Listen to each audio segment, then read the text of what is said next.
New episodes of Miniature Mashup coming at you now.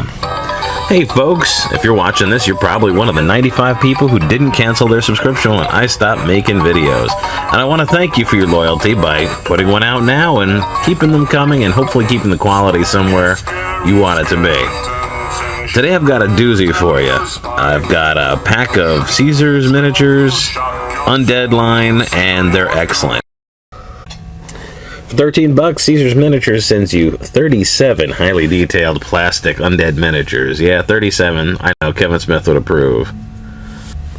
Don't let the art, which looks something like you'd see on the side of a stoner's van, fool you. What's on the box does not represent what's inside, which is a whole load of highly detailed Undead miniatures. Many skeletons and multiple poses, 16 of them with melee weapons, and 4 different poses each, various amounts of armor. There's 4 skeletal archers, mancers, there's a standard bearer, and 2 vampire counts. There's 2 whites.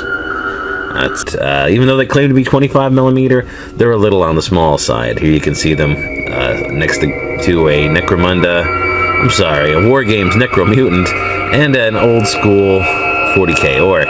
They're much closer to what you get in the box of Twilight Creation zombies, although they are less rubbery, they have less mold lines, and they're a little more detailed, to be perfectly honest.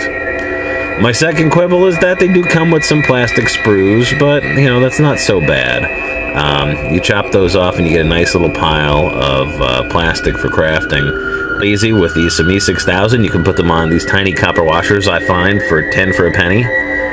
They're pretty neat, and that gives them a really good center of gravity, nice and low. They're more balanced than the Norwegian budget when you're through. It's pretty fantastic. 4 of the Reapers you get come in flight, and by that I mean the sort of cloaks are billowing out, and they're not on a base, so I'm going to chop up some of this baling wire here, bend it, put it through this flat, girly wooden bead I've got, glue that into place with E6000, and then I'm going to Dremel a hole in the bottom of our Reaper, and then we're going to impale him on this wire here. Yeah, don't worry, doctor's orders, guys. Hot glue on the wire to make it look less like he's got a wire up his button, more like a motion line.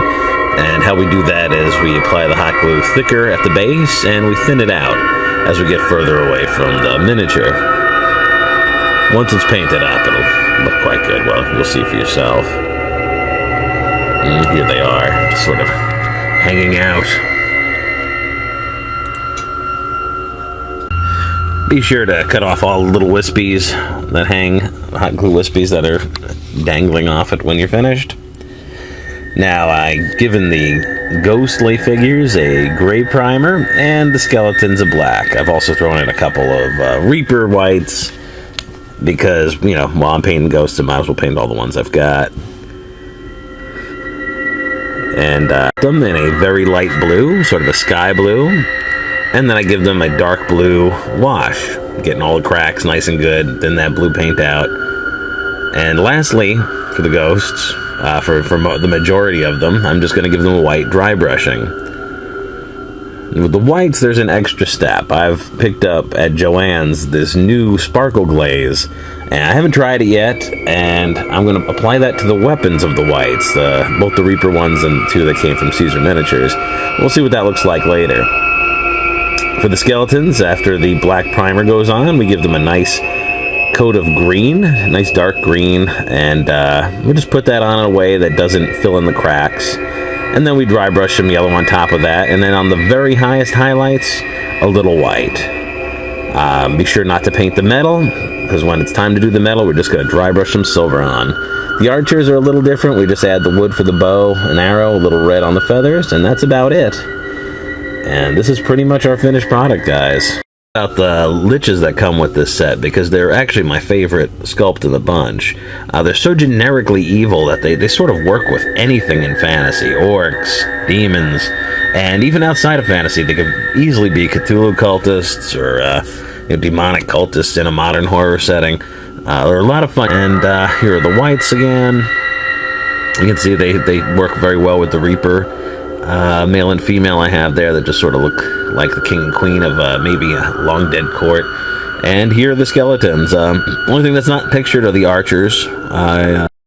Some skeletons possess mystical powers. I kept them aside, but this skeletal horde, $13 plus shipping, can't beat it. Hey, thanks for watching, guys. Next time we'll have a little more fun. I just wanted to give you a straight up review this time. I feel nothing. Not the wind on my face, nor the spray of the sea, nor the warmth of a woman's flesh. You better start believing in ghost stories, Miss Turner. You're in one.